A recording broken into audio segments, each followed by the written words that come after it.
Network brings you a special defense message from Mr. Lin U. Stambaugh, National Commander of the American Legion, concerning the Legion's stand in the present crisis. Commander Stambaugh arrived in the nation's capital a few hours ago by plane and will speak to us from the NBC studios in Washington. His subject, the Legion again answers the call. Mr. Stambaugh. Thank you, Don. Tonight, the United States is faced with war. United States territory has been invaded. Bombs have been dropped on United States military and naval establishments. American citizens and American soldiers have been killed. War has been declared on our country by Japan. At this time, I speak with quiet pride for the more than 1 million men and women of our country who are members of the American Legion. As their national commander, I speak in their name. And when I say that in this black hour of crisis, the American Legion answers the call. At 4 o'clock this afternoon, I landed by plane at Washington Airport with other Legion officials. Our first act was to call the White House. The American Legion, in that telephone call, assured the President of the United States that although most of us have been in civil life since the end of the First World War, the President of the United States is still our Commander-in-Chief. At the same time, assurances of the American Legion went to the Secretary of War, Mr. Henry L. Simpson, and to the Secretary of the Navy, Colonel Frank Knox, that the Legion is ready to place its entire resources at the call of our country. We are ready to a man and to a woman to serve where our efforts are most needed. We of the Legion represent the men and the women who put forth the manpower and the willpower that won the last war. Since that time, we have constantly asked for and encouraged a strong national defense ready at all times to repel any enemy. Ours has been the one voice which refused to be stilled in all the years since 1919. We sponsored the National Defense Act of 1920, the act under which our country finally began to opt to build its defenses only some 2 years ago. We urged compulsory military training more than 20 years ago. We did not urge these things because we wanted war. The Legion has always wanted peace. Now, war has come. And now that war has come, now that war has been forced upon us by brutal invasion of our territory, the Legion still wants peace. We now know, however, that the only way to get this peace is to accept the challenge with which we are faced and to decide the issues of that challenge once and for all. This will require, first of all, national unity. A unity of thought, a unity of ideals, and a unity of effort. In pledging this unity for the American Legion membership, I believe that I can make the same pledge for every patriotic American. I believe that I can pledge every American to a phrase in the preamble of the Legion Constitution, a phrase which declares that might shall not be the master of right. This means that we, as Americans, must temporarily and voluntarily put aside some of the rights which we hold most dear, in order that we may protect that more precious right of Americanism. In fact, from this day until our danger has been finally erased from the earth, Americanism should be the only ism which any patriotic American can uphold and at the same time uphold the security and freedom of our nation. All controversy as to why we have been placed in our present situation should be forgotten as we follow the lead of our government. Perhaps even more important, all ambitions of labor and of industry to make gains as a result of this emergency should be gladly set aside. At this time, none of us should consider himself as an individual in the ranks of either labor or industry. Now that war has been forced upon us, we are Americans and Americans only. Americans who know no right but the right to protect the homes and the land that a good and just God has given us. It is for our land and for our homes, our families, and all the institutions which we have enjoyed. It is for these precious things that all our energies should be gladly offered. With this in view, with our existence at stake, no patriotic American has the right to strike, whether he be striking against capital or against labor. No longer can any patriotic American ask himself how much he can gain as an individual. First of all, he must ask himself how much he can sacrifice in the interest of us all.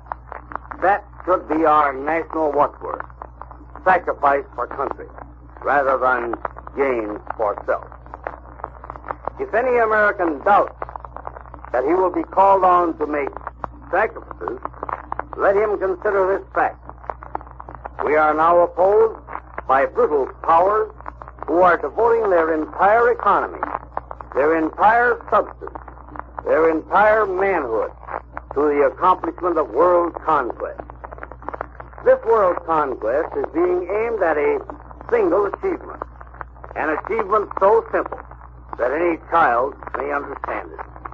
This achievement is the establishment of a principle of slavery through force. The powers which now oppose us place no value on human life. The lives of their own people hold no value to them.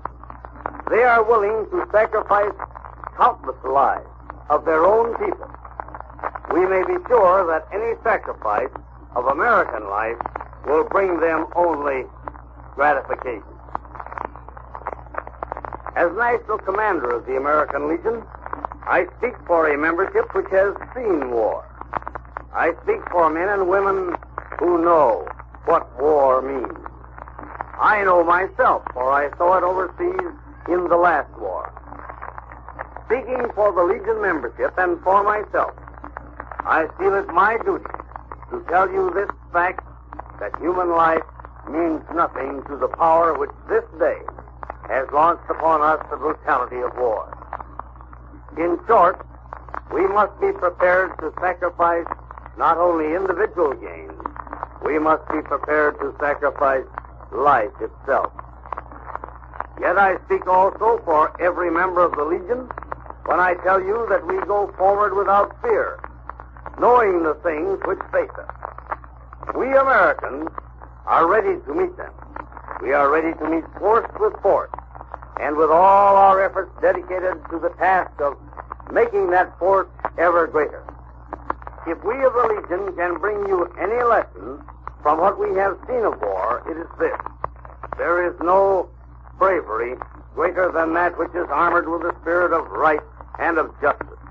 We Americans have the spirit of right and of justice as our armor, and for that we may well thank God. Yet in saying that we do not fear, we can also say that we do not underestimate the power of the enemy who faces us. We are faced with an enemy who has been at war in training for war for many years. The totalitarian powers long ago converted their entire nation into schools for war. They prepared for war while we Americans lived in peace. Every American knows these things about the enemies who face us. We know that they are without humanity and without mercy. We know all these things and more. But one thing we know above all: We know that Americans have never refused a challenge to protect their liberty. All of you, within the sound of my voice, know that we shall not begin to refuse to accept that challenge now. And you know, as I know, that Americans go forward without fear, despite the magnitude of the task which confronts us.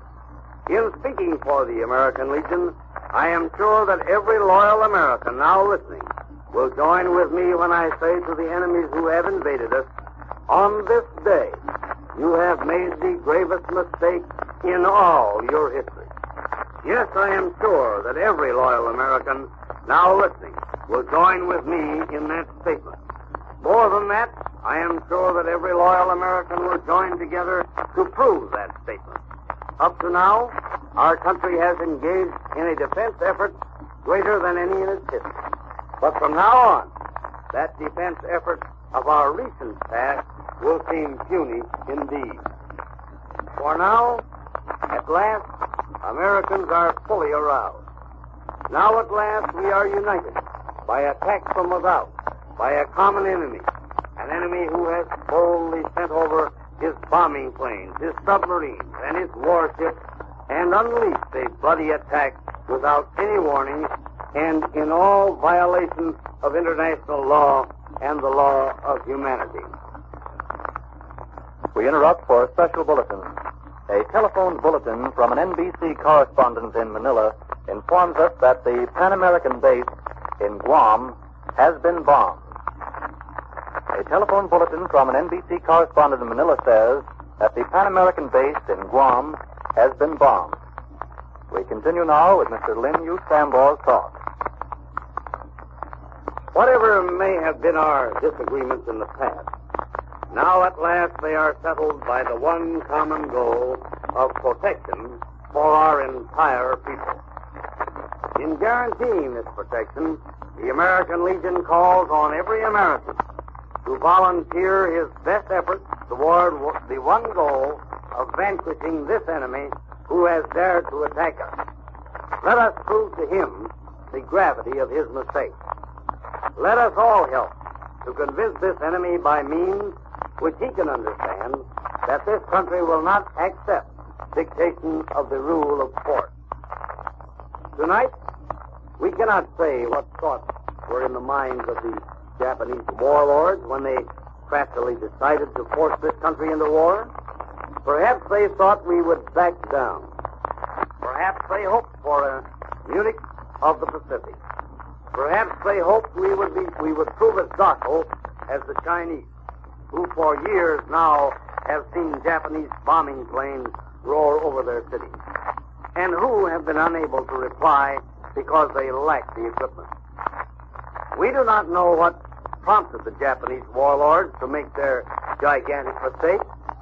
We do know that they have challenged every right which Americans hold dear, that they have challenged the ideas and the ideals on which our country was built.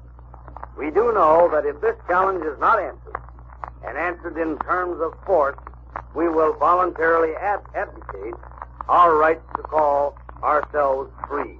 We do know that America cannot exist except as a free nation, and we do know that the day has not yet arrived when Americans are unwilling to fight for America. Thank you. You have just heard an address by Lin Yu Sambaw, National Commander of the American Legion, speaking over the combined NBC network from the nation's capital. Commander Sambaw's subject was, "The Legion Again Answers the Call." This is the National Broadcasting Company.